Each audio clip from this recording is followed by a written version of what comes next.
Olá, sejam todas bem-vindas a mais um episódio do Pode Protagonizar. Eu sou a Monique. Eu sou a Gabi. Eu sou a Marina.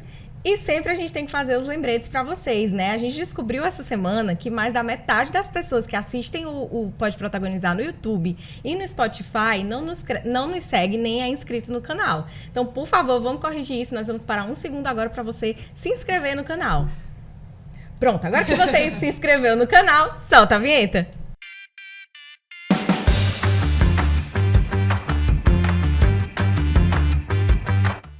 E vamos começar o nosso episódio de hoje, não é, meninas? Hoje nós estamos recebendo a doutora Angélica Mota. Seja bem-vinda, Angélica. Muito obrigada.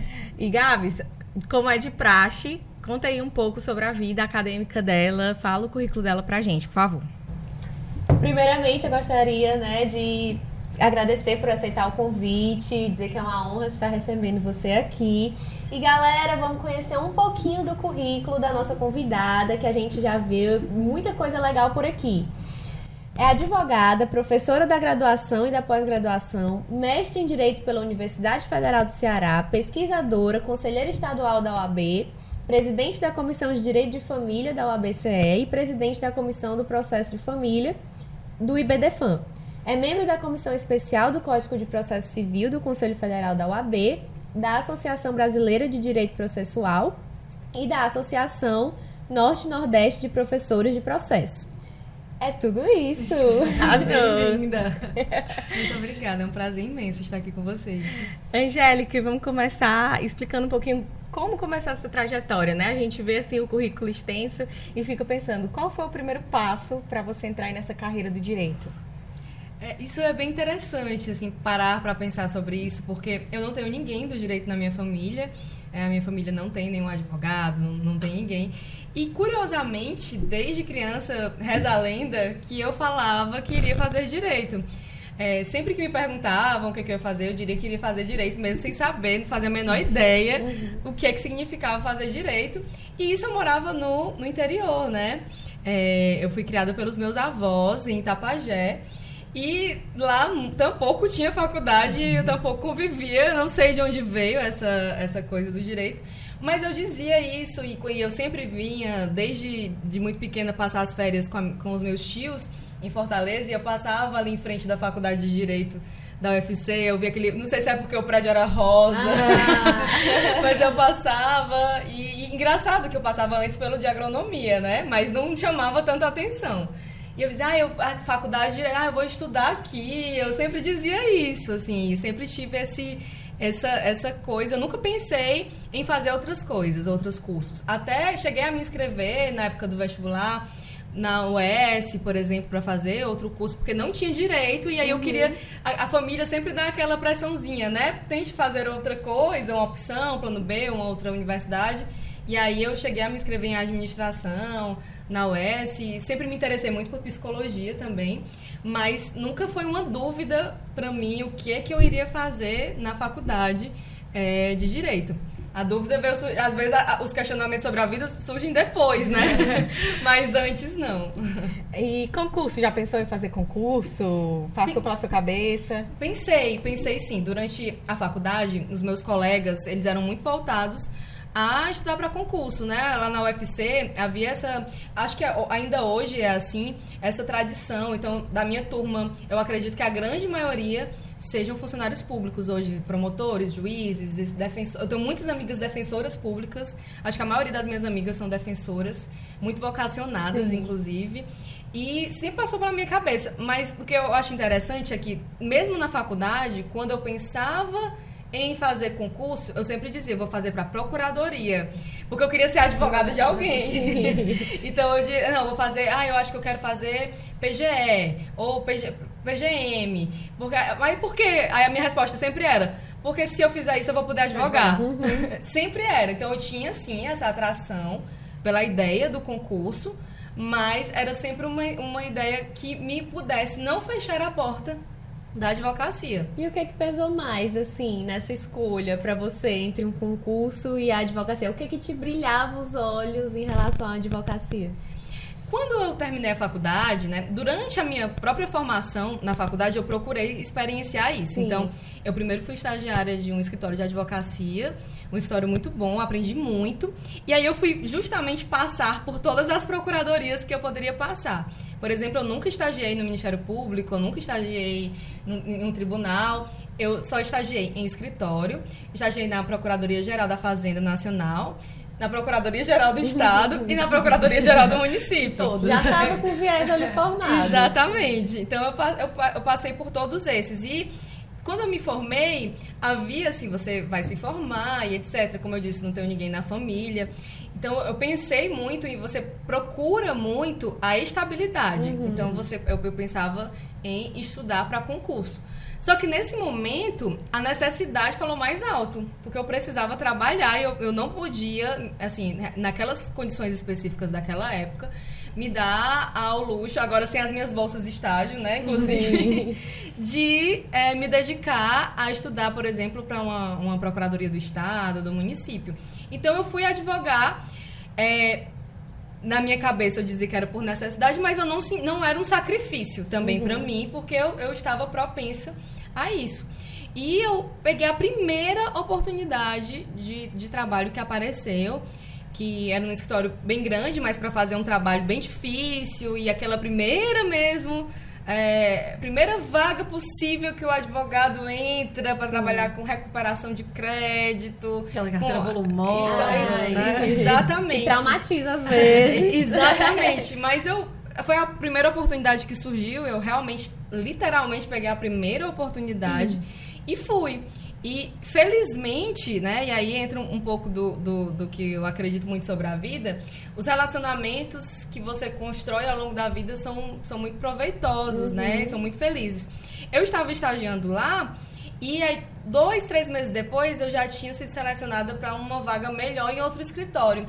Só que, quando eu fui fazer o meu desligamento, uma das sócias do escritório viu que eu estava trabalhando lá e eu não tinha dito para ela. E ela tinha sido minha professora na faculdade de Direito.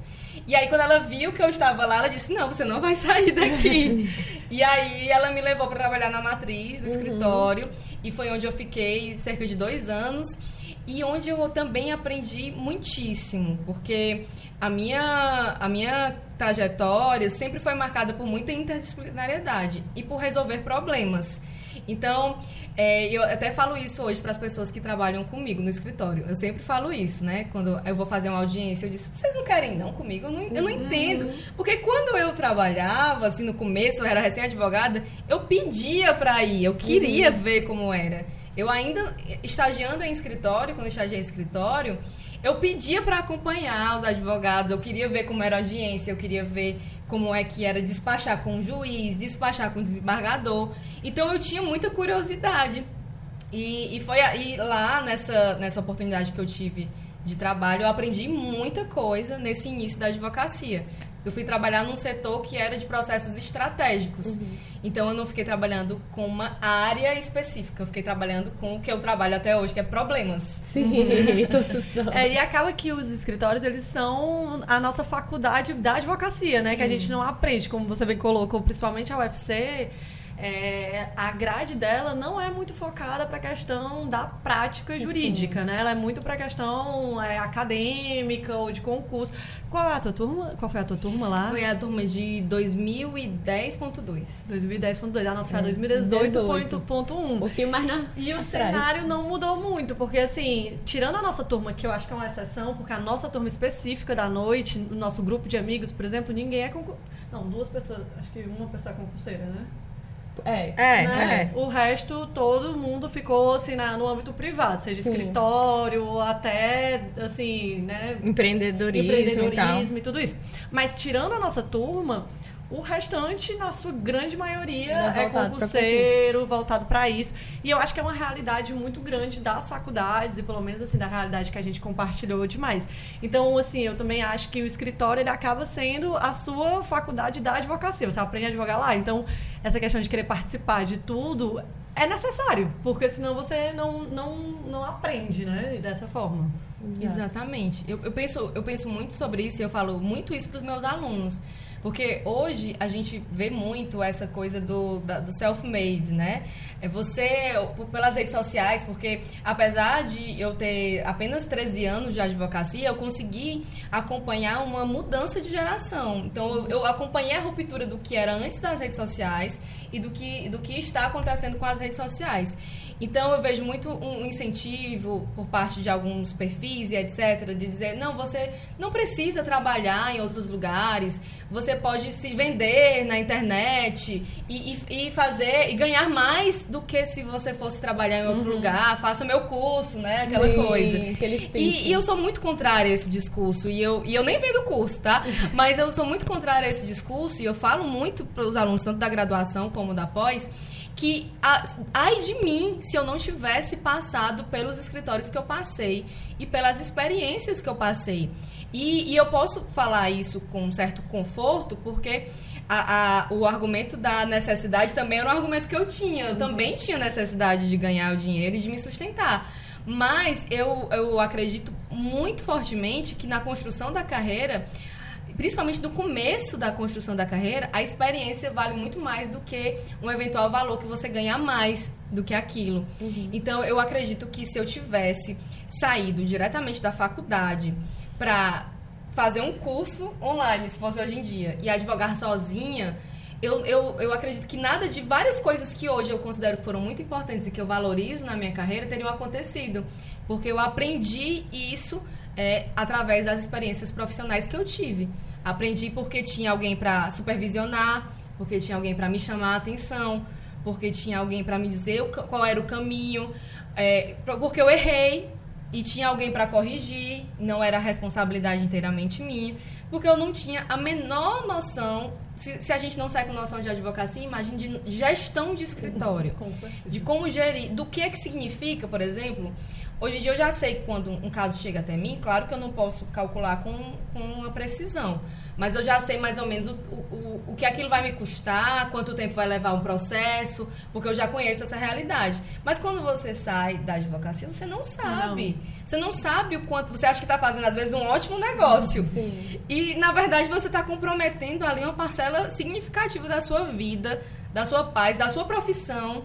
Um tempo que você poderia estar estudando, se capacitando, aprendendo outras coisas, porque há esse imediatismo de eu preciso ganhar dinheiro, eu preciso fazer sucesso agora, já, e eu vou apertar aqui e fazer um curso, e isso vai acontecer na vida. E eu acho que até também uma baixa dimensão dos efeitos do seu trabalho, porque eu acho que quando você metrifica só pela quantidade de honorários que você pode receber, então, por exemplo, o curso ele te vende, né? Enfim, determinados cursos te vendem que você pode ganhar muito mais honorários fazendo determinadas coisas que são simples e que você vai ganhar dinheiro. Pode até ser que realmente você ganhe. Mas às vezes não te dá a dimensão da grandeza que pode ser você estar trabalhando em determinada casa e um efeito que aquilo vai gerar na solução daquele problema, ou então se você não fizer um bom trabalho, o prejuízo que aquilo vai gerar para o cliente por um trabalho não bem feito naquilo. Então eu acho que essa dimensão também você acaba só ganhando na prática, e numa prática principalmente de quem já está há um tempo ali, que já tem até uma carteira interessante de processos, te bota em contato com clientes que você às vezes não teria pelo seu pouco tempo de formado e tudo isso. Então eu também acho que, assim, se você quer advogar, você tem que estar no meio, você tem que praticar, depois você vai tentar empreender realmente dentro disso, mas eu acho que primeiro você tem a fase de absorção mesmo de tudo que tem ali para aprender. Tanto é que até recentemente uma advogada do meu time veio falar comigo, que estava se sentindo um pouco confusa, pensando em sair, porque precisava estudar. E aí eu perguntei justamente isso para ela. Eu falei, você quer concurso ou você quer advogar? Aí ela falou, não, eu quero advogar. Eu falei, então, eu não recomendaria que você saísse de um escritório para ir estudar dentro de um quarto para se sentir segura para poder advogar. Porque não existe escola melhor do que você estar dentro do escritório. Então, mas realmente, assim, né, E aí eu queria aproveitar para te perguntar, então, dentro disso, como é que foi qual foi o momento em que você chegou e falou, tá, agora eu tô pronta para empreender e montar o meu escritório? E como é que foi essa decisão, esse processo, né? Foi, na verdade, uma transição muito natural nesse período e você ficando atento especialmente ao seu autoconhecimento. Eu passei por muitas fases na advocacia, desde, como eu disse, ir lá para aquele primeira vaga possível que entra. E aí depois eu trabalhei com processos estratégicos, então muito cedo eu tive a oportunidade de fazer sustentações orais, inclusive fora daqui, lidar com clientes importantes. Depois eu passei por um período em que eu fui gestora, coordenadora de uma área civil, de um escritório. Depois eu passei por um período, eu pensei assim, não, aí eu me permiti me testar. Então, assim, teve um determinado momento que eu pensei que talvez eu me adequasse bem ao perfil de ser uma boa advogada estrategista que peticionasse e que não necessariamente eu precisasse tanto ir para o front, né? Então, que eu ficasse ali mais desenvolvendo teses com peticionamento e etc. Então, eu já passei por essa fase também em outro escritório, né? Não, ainda nessa fase em que eu não advogava sozinha. E também passei pela experiência de ter sociedade. E ao longo desse tempo, e aí eu entro numa questão também muito pessoal, que eu passei desses quase 13 anos de advocacia, eu passei durante um certo período afastada da advocacia, durante cerca de 1 ano, por questões pessoais, né? Inclusive questões familiares, etc. E retornar para a advocacia, para mim, foi um marco muito emblemático. É por isso que eu gosto tanto da minha profissão, porque foi quando eu resolvi voltar a advogar, mesmo... Eu até então só tinha trabalhado em escritórios de outras pessoas, então eu nunca tinha advogado sozinha. Quando eu voltei, que eu resolvi, é porque surgiu uma sala de um amigo perto de onde eu morava e eu queria muito sair. Eu queria muito voltar a pensar, sair fora de casa e etc, de um determinado contexto. E aí, eu, mesmo sem ter clientes, eu fui lá e passei a ir ao escritório. Aí eu fiz, na época, a minha própria logo, meu próprio papel timbrado. E isso lá por mais ou menos 2015... E fui, e aí automaticamente, no momento em que alguns amigos foram sabendo, os clientes foram chegando, algumas pessoas que já me conheciam, etc. E eu comecei a me ver envolvida de novo naquilo, já numa experiência nova, e acabei recebendo uma proposta de sociedade, fiz a sociedade, depois a sociedade se desfez, esses movimentos naturais que acontecem, e aí eu me vi realmente muito confortável, já faz... Acredito que uns 5 anos que eu tô assim, sem sociedade, né? Mas sempre tendo equipe comigo nessa luta. Porque são escolhas.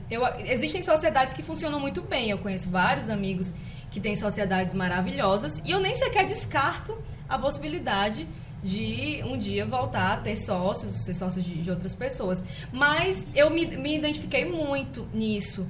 Por uma questão também de autoconhecimento. Eu gosto muito da minha liberdade. Eu gosto muito da forma como eu conduzo os processos.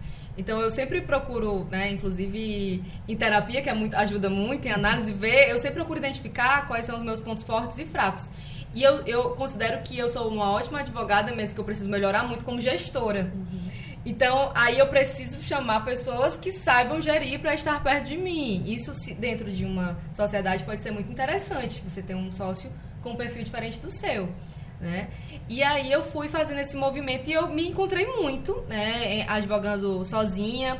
É uma oportunidade também que você tem de imprimir a sua marca, né, o seu nome naqueles projetos. E foi uma decisão que foi um pouco sofrida na época fazer isso, mas que foi uma decisão que se revelou muito acertada. Hoje, nesse momento, eu acho que eu estou muito, muito feliz com essa decisão e muito confortável com ela.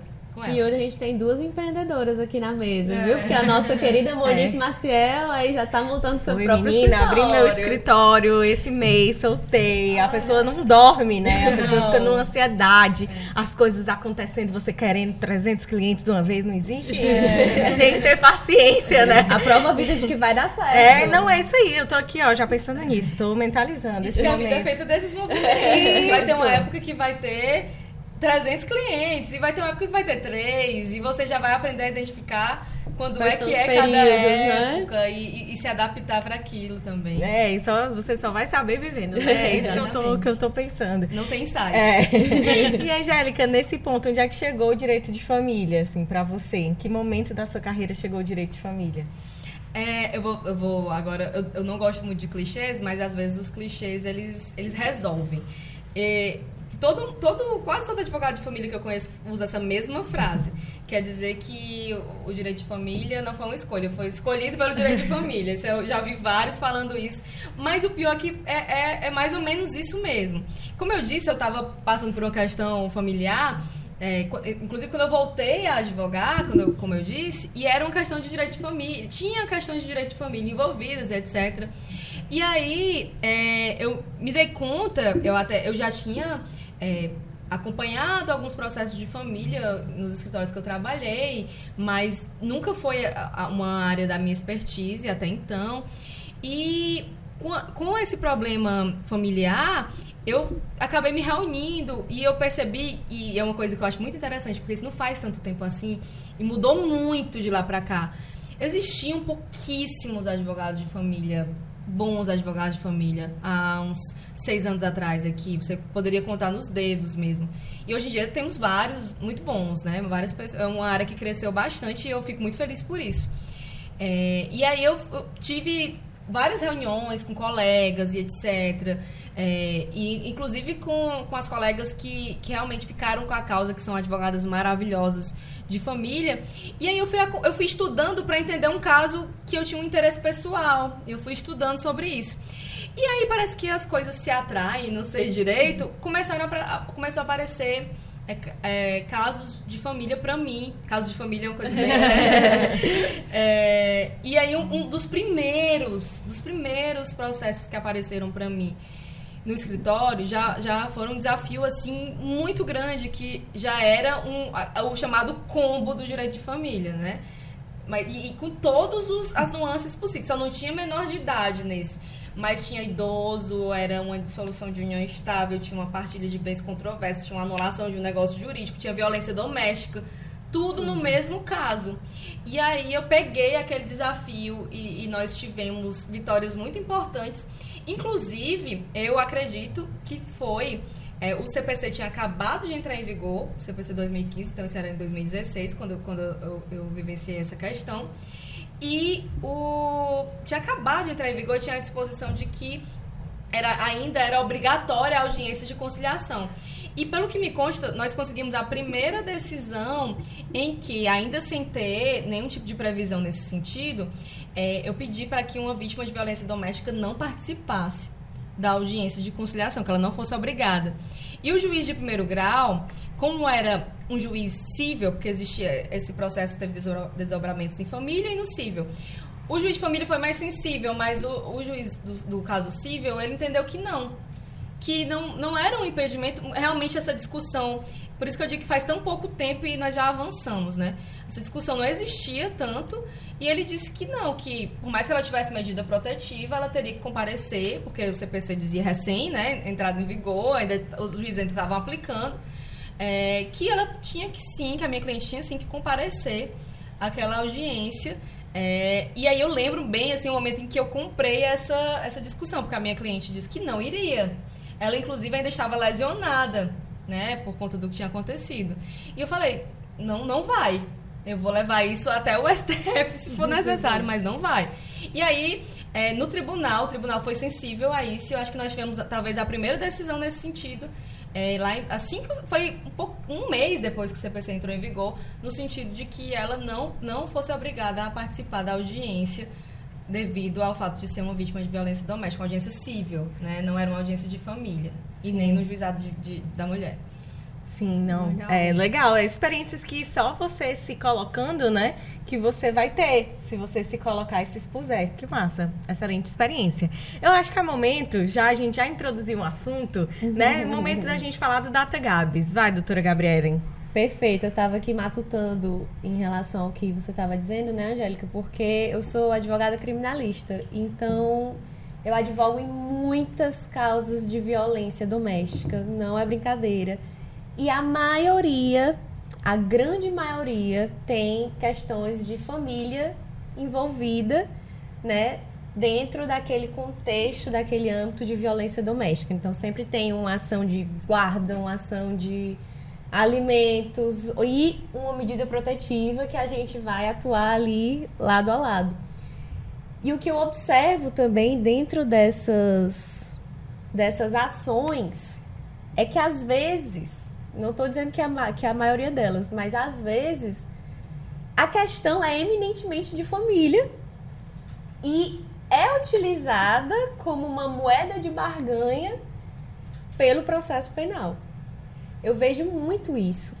Assim, analisando de uma maneira fria, analisando de uma maneira equidistante, né, das partes. Porque você teria uma vantagem, né, entre aspas, bem entre aspas, sobre aquela outra parte que está sendo acusada na medida protetiva. E aí é todo um trabalho exaustivo para a gente provar que aquela determinada violência não aconteceu, aquela violência psicológica, aquela violência patrimonial. É muito delicado esse tema, né? E é mais delicado ainda quando entra a questão da alienação parental, né? Quando entra os filhos menores nasquelas discussões. E aí eu trouxe um dado que já, né, não entra mais nessa questão da violência doméstica, que foi uma pesquisa realizada pelo CNJ em parceria com o PNDU, que é o Programa das Nações Unidas para o Desenvolvimento, de 2022, que eles abordam justamente a questão da alienação parental dentro do universo, né, de ações litigiosas ou consensuais, de separação litigiosas ou consensuais.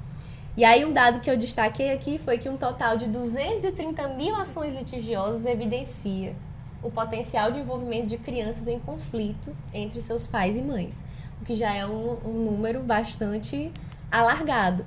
E aí outro dado também que eu trouxe em relação a isso é que dentro dessas separações litigiosas existe uma porcentagem gigantesca de outras ações derivadas em comparação com as ações que são consensuais. Por exemplo, essa pesquisadora aqui do PNDU e do CNJ disse que registrou 331,9% a mais de litígios em comparação com os processos consensuais, em relação à separação litigiosa. E aí eu queria saber, assim, da sua experiência, como é lidar com questões tão sensíveis, inclusive de alienação parental, de violência doméstica, porque eu acho que os nossos ramos, eles se interligam bastante, né? Porque muitas das vezes os clientes chegam precisando mais de um ombro amigo, de um apoio, de alguém lá por ele que possa contar com a gente. Como é desse lado da seara de família? Como é que você observa essa questão em relação à alienação parental? Se você enxerga esse comportamento de utilizar como moeda de barganha ou não, se você tem observado isso nos seus processos. Excelente, eu acho que você tocou num dos pontos muito sensíveis, não só do direito de família, mas do direito em geral. Sim. Porque eu considero que uma das áreas mais complexas e mais interdisciplinares é o direito de família. Sim. Porque nós lidamos com aquilo que há de mais caro às pessoas, né? Muitas vezes é muito mais fácil abrir mão de um patrimônio, abrir mão de de uma sociedade, de um imóvel que seja, de um contrato, do que lidar ali com as suas questões mais íntimas. Sim. Que estar inserido dentro da sua família, os seus filhos, o seu relacionamento. Então, são as suas emoções, a sua construção de vida envolvida em um processo de família. Então, certamente eu conheço pessoas que trocariam facilmente o patrimônio delas inteiro para ter a guarda de um filho, para ter paz, para simplesmente seguir adiante em uma relação. Então, o processo de família, ele envolve, sem sombra de dúvidas, primeiro, a psicologia, né? E há sempre um ditado, o advogado de família é um pouco psicólogo. Sim. Não somos, não devemos ser. Isso não significa que nós não devemos ter empatia. Sim. Devemos sim, isso é uma característica que, se um advogado de família não tiver, ele está na área errada. Mas isso não significa que ele vai terapeutizar, porque não vai. E essa compreensão é uma compreensão muito importante de um advogado ter. ele não vai terapeutizar aquela pessoa, ele não vai lidar com aquele conflito com esse determinado material. Você não pode também se deixar levar para aquele conflito, entrar naquele conflito como se fosse seu, né? Exatamente. Até porque muitas vezes, até para que se possa fazer um trabalho técnico, se possa fazer o que o direito pode oferecer, é preciso lidar muito com a outra parte. É preciso ter uma compreensão do que é a demanda do seu cliente e qual é a demanda do outro, e entender o que é possível ser feito. Uma pergunta que eu sempre faço para os meus clientes é: o que você quer? Não encontre limites aqui no que eu estou dizendo. Eu quero saber o que você quer. Eu não estou dizendo que é possível, mas eu preciso saber qual é a sua vontade, o que é que você quer especificamente, para que a gente possa estabelecer uma estratégia, inclusive para eu lhe dizer que não pode ser o que você quer. E eu percebo que essa própria elaboração do cliente em saber enunciar o que é que ele quer, em colocar em palavras, muitas vezes ajuda ele a entender. Às vezes ele chega achando que quer uma partilha de bens especificamente cravado naquele valor. Mas quando ele vai anunciar, ele percebe que talvez ele possa abrir mão de algo. Não que isso seja aconselhável. Mas é importante para ele mesmo ter a perspectiva. Porque o protagonista do processo de família sempre é a parte. O advogado, ele vai auxiliar a conseguir aquilo que a pessoa quer, dentro do que for possível conseguir. Mas o conflito não é dele. Sim. O conflito não é nosso.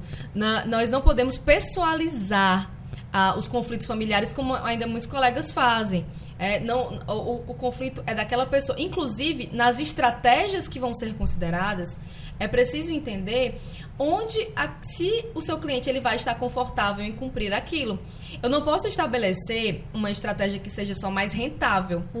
Se for isso que o cliente quer, tudo bem. Mas às vezes não é.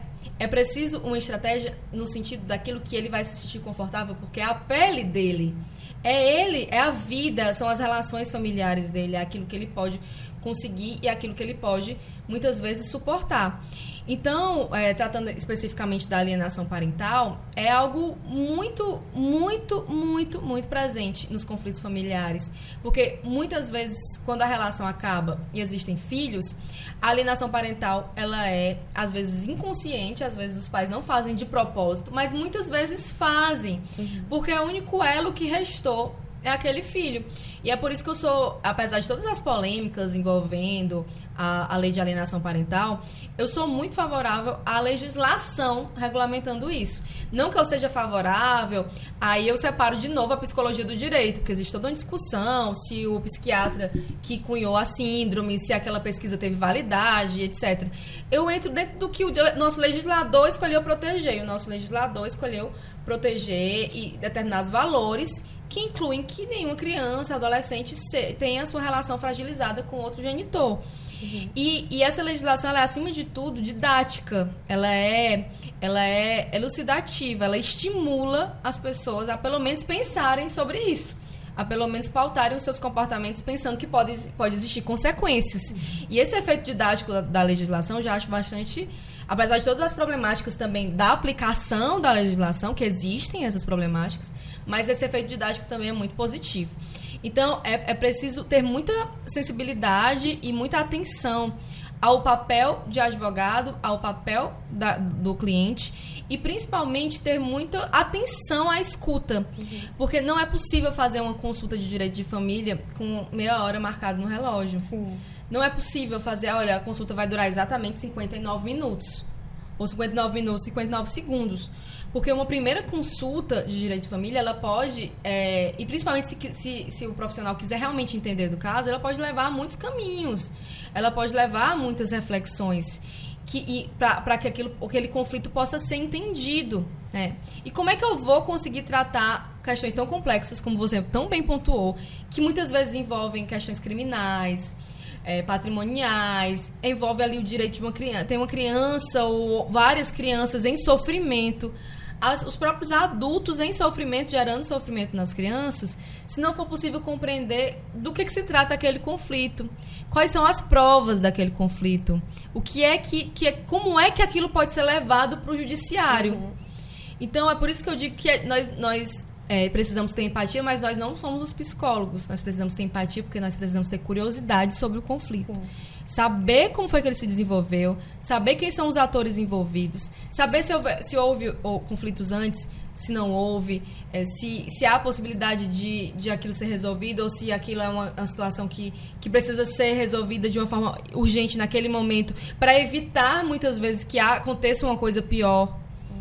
E tudo isso é através de tempo, leitura, estudo, sensibilidade, mas sempre dentro do papel de advogado, não no papel de psicólogo, no papel de advogado. E você tocou num ponto que eu até me lembrei aqui de outro caso que eu acompanhei, porque realmente é bem intrínseca essa relação de violência doméstica, de alienação parental, tem muito contato com o direito penal. E eu lembrei de um caso aqui que eu atuei, que era uma criança que tinha dito que teria sido molestada por um dos pais, né? E aí a gente teve que fazer uma investigação psicológica tão grande para saber se aquele ato aconteceu, ou se eram falsas memórias, ou se era uma alienação parental. Então teve toda uma questão, a gente chamou uma perita lá de São Paulo para vir fazer todo um estudo psicossocial em relação àquela criança, para saber se realmente aconteceu, para saber se poderiam ser falsas memórias, para saber se era alienação parental. Então tem todo um cuidado que às vezes eu acho que o judiciário não é preparado para isso. Porque o direito, eu sempre falo isso, o direito ele é assim. Ele não se abre para abarcar outras áreas, ele não se abre para saber o que a psicologia está dizendo sobre isso, ele não se abre para saber o que sei lá, a epistemologia está falando sobre isso. Então, às vezes, a gente fica muito engessado nessa questão da lei que você tocou, que a gente não consegue dar outros olhares para aquele problema que está sendo apresentado. Eu, pelo menos na minha área, né, do direito penal, rezo para o dia que existia uma definição de crime, de culpa e de dolo inserido na psicologia. Então, assim, tem muita questão realmente delicada em relação a essas questões de alienação parental que a gente experiencia e que a gente, às vezes, se deixa afetar mais do que deveria. Porque, às vezes, eu até estou fazendo terapia agora, até levo alguns casos para a minha terapeuta e ela sempre fala, olha, você não pode parametrizar a sua vida com relação a esses casos. Mas eu achei muito bom, acho que você é a primeira advogada de família que eu converso, com quem eu converso, que fala isso, que eu não tenho interesse de ser terapeuta da pessoa. Porque muitas vezes dizem, não, eu estou lá, eu seguro na mão do meu cliente, e eu entendo também esse comportamento que as advogadas possam ter, mas que ele não é saudável e às vezes não é a melhor forma de você prestar o seu serviço de excelência, né? Se você estiver envolvida a ponto disso. Por isso que eu, assim, sou... Acaba que o advogado tem que ser meio que a razão um pouco ali, né? Sim, em um momento em que a razão não é tão presente. Perfeitamente. Por isso que, assim, não dá certo pra mim. Sério mesmo. Acho que eu já disse isso 30 vezes nesse podcast. Mas eu não consigo, mulher. Em várias áreas, só não na trabalhista. Pra mim só dá a minha.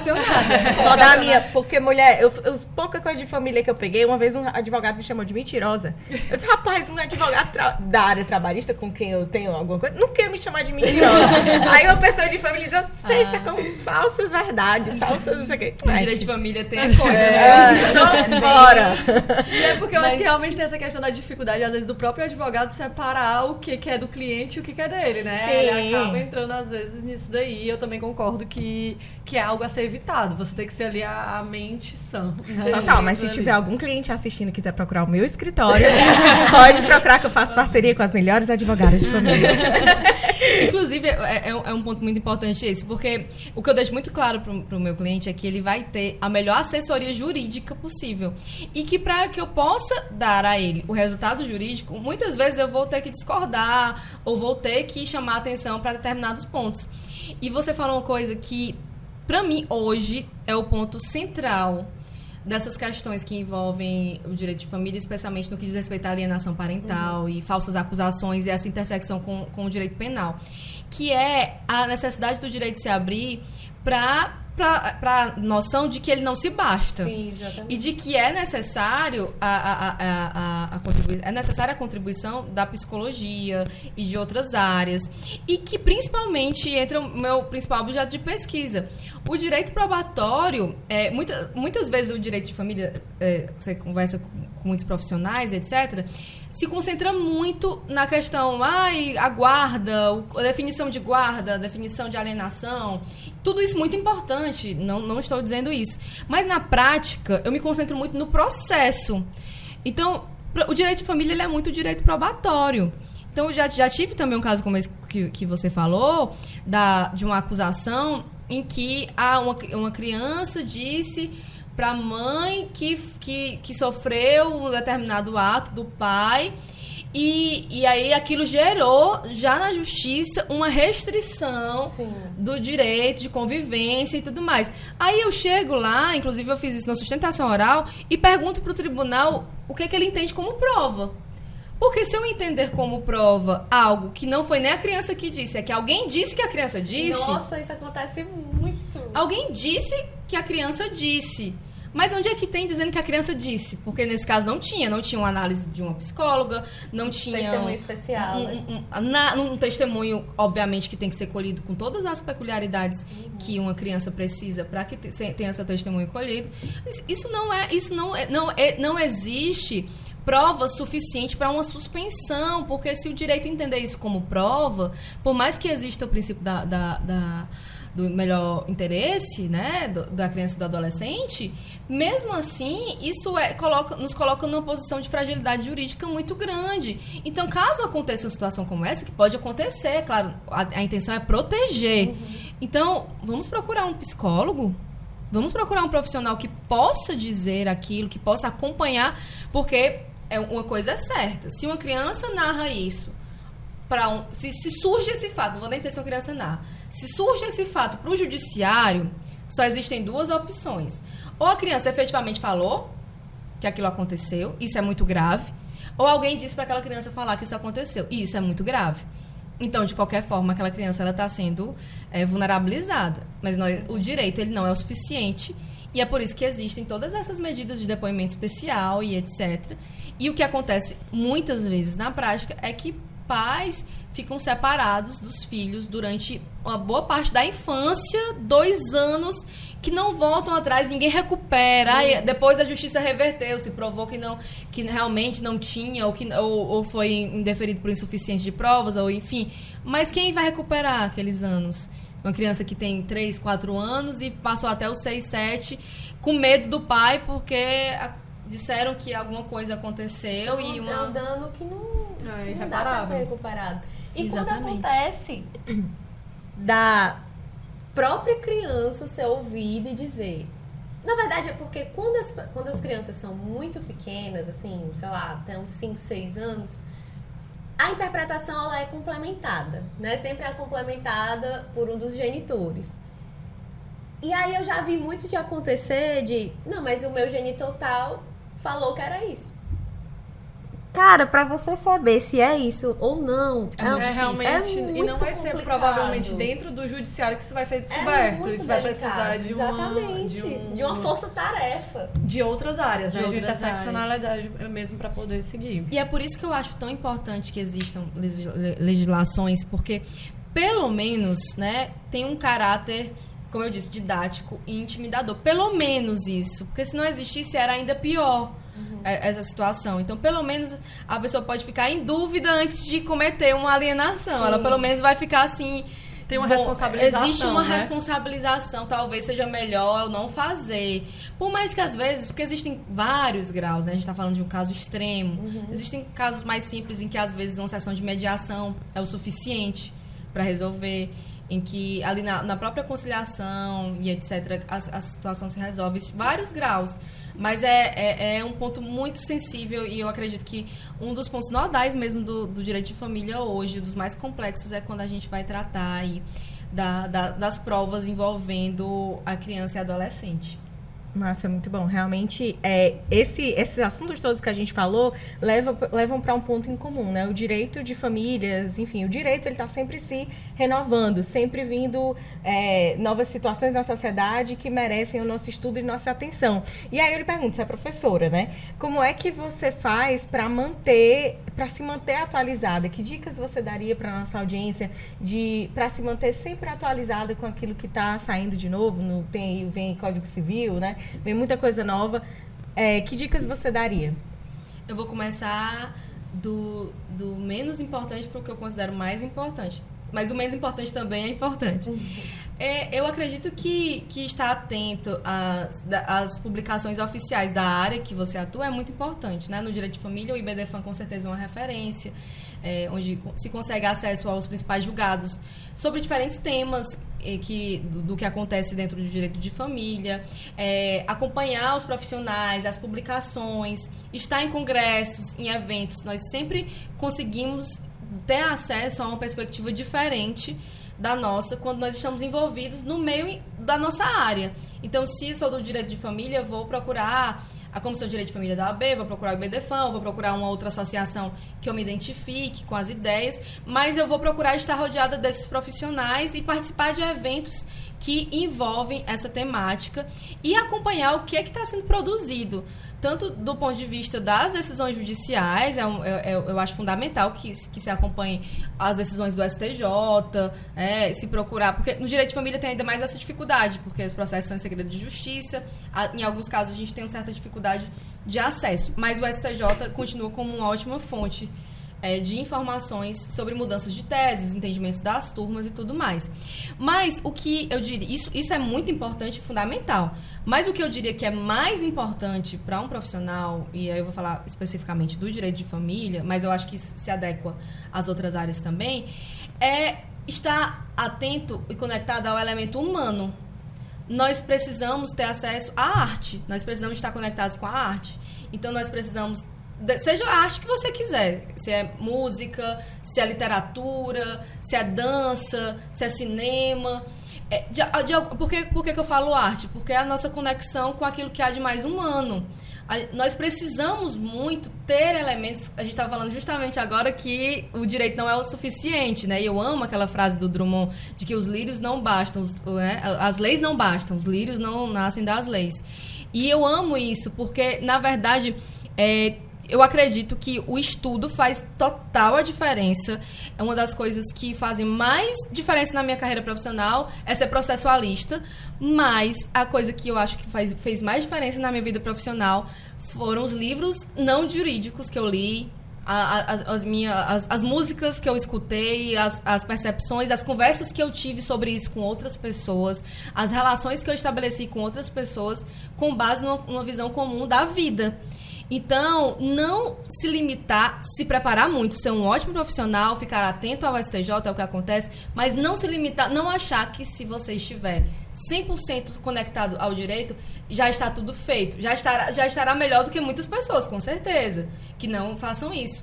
Mas o elemento humano, muitas vezes, ele vence essa parte, porque não adianta você ter a melhor técnica se você não foi capaz de entender a nuance de um caso, se você não se conectou com aquilo, se você não consegue entender do que realmente aquele conflito se trata. Muitas vezes são as nossas vivências principalmente, e as vivências que graças a Deus podemos ter através dos livros, que nos capacitam, sem ter vivido uma situação, a entender do que ela se trata, e a entender do que as emoções são feitas, a entender do que o ser humano é feito. Então, eu acho que os advogados têm que se voltar muito para a arte. Sua construção como humano, né? Eu Sim, acho que exatamente. nesse ponto a gente já fez a introdução perfeita para Marina Fausto e ter o seu momento. Eu acho que foi a Eu achei convidada que forte mais também, abordou né? isso, que é uma coisa também que eu penso demais. Eu acho que assim, e até pegando da tua fala, assim, a arte, né, ela é a cultura, e não tem nada, assim, a cultura é o que é o produto do ser humano, né? Então a gente precisa realmente entender a complexidade do humano para poder lidar com o cliente, com uma situação que envolve a vida dele, ainda mais um direito desse como família. E aí a gente, puxando aqui pro quadro de Nem Só de Juridiquês Vive uma Advogada, é um quadro que a gente pensou justamente para isso, para humanizar nossas convidadas, para oportunizar que elas também se apresentem através dos seus gostos, das suas afinidades, para além do direito. O que você costuma fazer quando você não está trabalhando? Ler. Eu até, talvez até me emocione falando disso, porque desde de criança, isso eu falei que eu fui criada no interior, né? Eu morei lá até os 16 anos antes de vir para a questão do vestibular para Fortaleza, apesar de ter estado sempre aqui nas férias. Mas o meu refúgio principal sempre foi a biblioteca do colégio. E uma das coisas mais marcantes de quando eu me mudei para cá, que eu fui estudar no Aritzá, para estudar para o vestibular, foi quando eu entrei na biblioteca de lá. Eu lembro que eu olhei para a biblioteca e eu vi livros que eu só via na nota de rodapé dos livros, né? Livros, assim, clássicos. E eu dizia, nossa, eu tenho que estudar muito pro vestibular, porque eu preciso ter tempo para ler esses livros também, porque eu só tenho 1 ano para fazer isso. Eu tinha um prazo na minha cabeça que eu só tinha 1 ano. E foi a coisa mais encantadora, foi quando eu entrei naquela biblioteca e entendi que eu podia realmente ter acesso a todos aqueles livros. E aí, assim foi durante a faculdade, inclusive... não sei se eu recomendo isso ou não, mas eu já faltei aula porque eu estava lendo.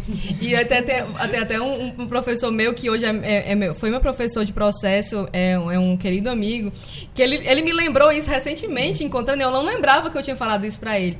Ele dizia, e era a minha disciplina preferida, processo, ele disse que um dia ele percebeu que eu não estava indo para algumas aulas, né?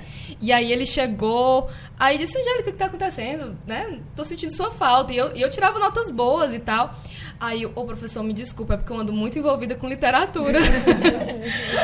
aí eu disse, não acredito que eu tive a cara de pau de falar isso pro meu professor, eu não lembrava disso. Aí ele disse, você falou, e eu nunca esqueci que você falou isso. Aí eu lembrei que é porque na época, ainda, como o mundo muda rápido, eu me sinto velho quando eu falo isso, mas muda muito rápido.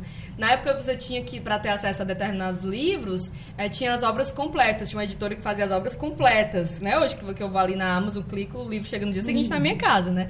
Aí eu lembro que eu tinha conseguido emprestar das obras completas do Fernando Pessoa.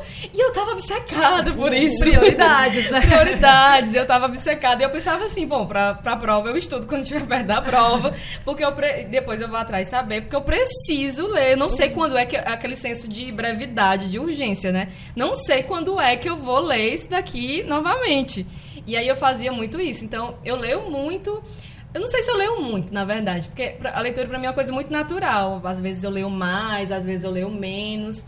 Mas eu tô sempre lendo poesia, tô sempre lendo literatura, sempre lendo aquilo que não é jurídico e sempre o dia inteiro ouvindo música também. E qual é o estilo de música que tu mais gosta? Eu amo jazz, eu amo MPB, eu acho que jazz, MPB e música clássica eu escuto muito. Eu escuto música clássica também para trabalhar. Porque ajuda, aí mistura, né, as duas coisas. E de manhã também, porque de manhã eu não consigo lidar muito com música com letra. Aí eu coloco músicas. Aí eu escuto música clássica de manhã pra acordar e organizar a minha cabeça no dia. Eu tenho até uma playlist que se chama Manhãs, que é só de músicas clássicas que eu escuto já de manhã. Começar o dia, né? Pra dar o combustível pro dia. Exatamente. Massa, muito bom saber.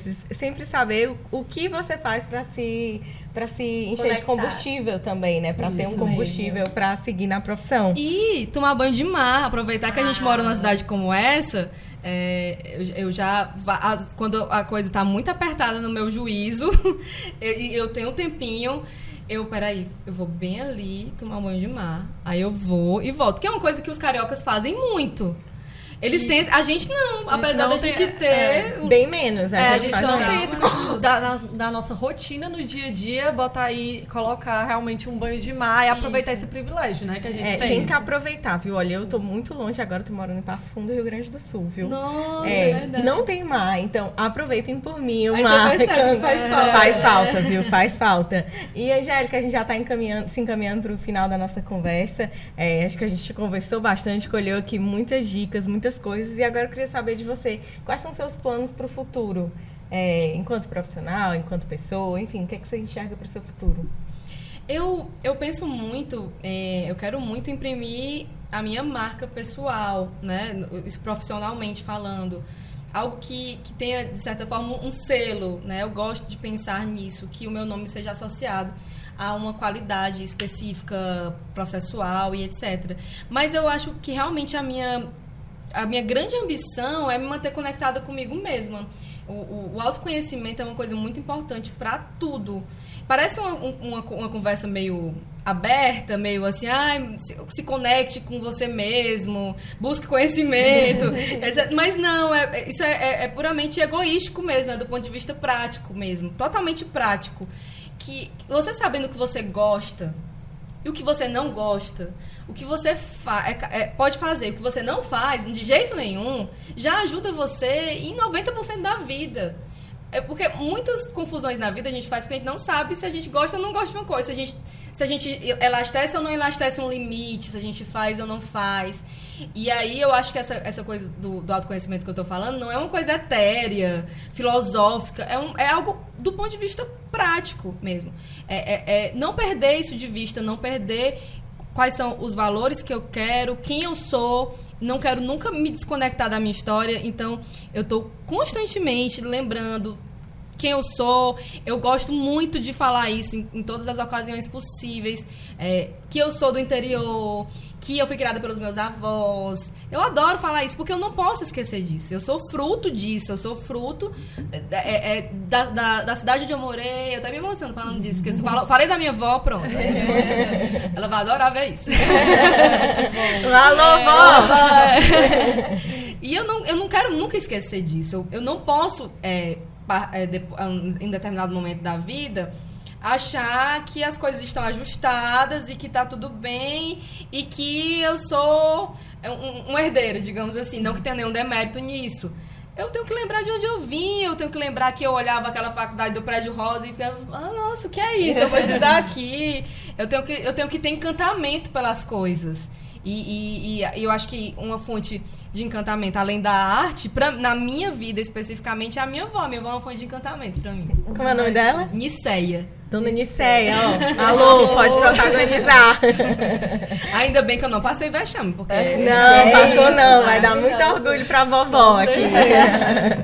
E, Angélica, o que é que você de hoje falaria pra você que estava entrando na faculdade de Direito, finalmente, depois de tantos anos, sonhando mesmo sem saber por quê? O que é que você diria pra você? Que conselho você se daria? Eu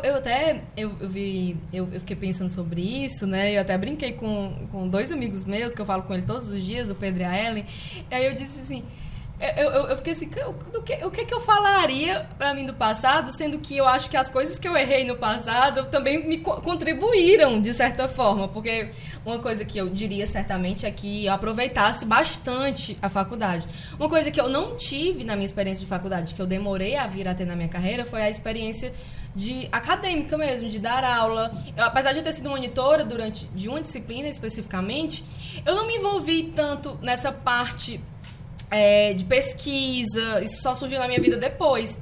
E talvez eu tivesse me envolvido mais já durante a faculdade com todas essas questões. Porque na faculdade eu estava muito preocupada naquela época em estagiar, ir pro estágio e aquelas coisas mais práticas, e eu acho que teria sido interessante, eu teria abreviado algumas coisas se já na faculdade eu tivesse ido para a questão da pesquisa, né, que é uma coisa para mim muito cara, depois se mostrou muito cara na minha vida e indispensável. E na faculdade eu não tinha esse viés. Por isso que o pessoal da minha turma sempre falava pra mim que sabia que eu ia ser advogada. Porque ninguém olhava pra mim e dizia que eu ia ser professora. E eu amo ser professora. Mas eles diziam que eu ia ser... Porque na faculdade eu era muito voltada pra isso. Eu acho que eu faria isso de diferente. E de me voltar mais pra pesquisa. Mas eu cometi alguns erros que foram importantes. Assim, por exemplo, faltar aula pra ler Fernando Pessoa. Foi um grande acerto. Arrasou.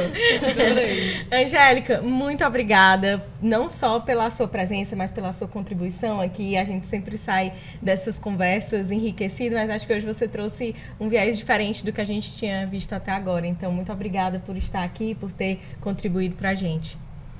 Também queria agradecer, Angélica, por você ter vindo hoje. A gente teve uma troca forte, né? Eu fiquei energizada. Maravilhoso. aqui energizada. Espero que a gente possa aí manter o contato pra fazer, sei lá, o que a vida permitir que a gente faça. Que agora eu tô poética. O banho de mar. É isso, Jéssica, eu tô muito feliz de te ter aqui.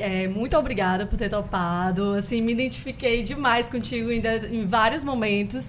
E eu acho que isso também reflete muito da nossa intenção quando a gente criou isso daqui, que é ter espelhos, apresentar espelhos para as pessoas em que a gente consiga se ver em advogadas e entender que existem várias formas, vários perfis de advogado e não só aquele, às vezes, até bem padronizado, masculino e, enfim, né? Que é o que, às vezes, acaba distanciando muitas mulheres que têm um potencial incrível para poder estar contribuindo na advocacia. Então, muito obrigada. Eu que agradeço. A gente conversou passou super rápido, eu adorei. E puxando um gancho super rápido do que você falou agora, Marina, que eu achei maravilhoso, é que eu realmente falo sempre isso para os alunos. Há espaço na advocacia para todos os perfis. Não precisa necessariamente você ser advogado blogueiro. Se você sabe se comunicar bem, faça isso, que ótimo que seja.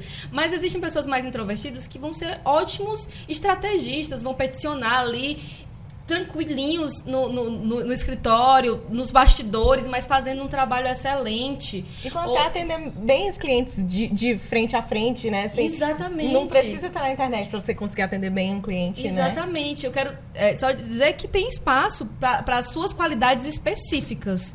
Cada um tem a sua contribuição específica para dar. A advocacia, ela não é formatada. Que precisa ser assim, precisa você gostar. Isso precisa.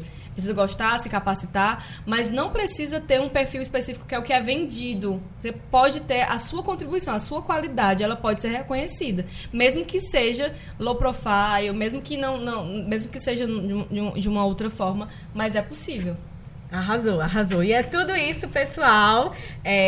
Encerrando mais um episódio aqui, mas estamos cheios de conteúdo em todas as redes sociais. Estamos no Instagram, no Spotify, no YouTube. Se inscreva. A gente quer ver vocês todos que assistem lá como inscritos, tá bom? Os links estão todos aqui embaixo. Muito obrigada por quem ficou até aqui. Comentem o que vocês acharam do nosso episódio e até a próxima. Tchau.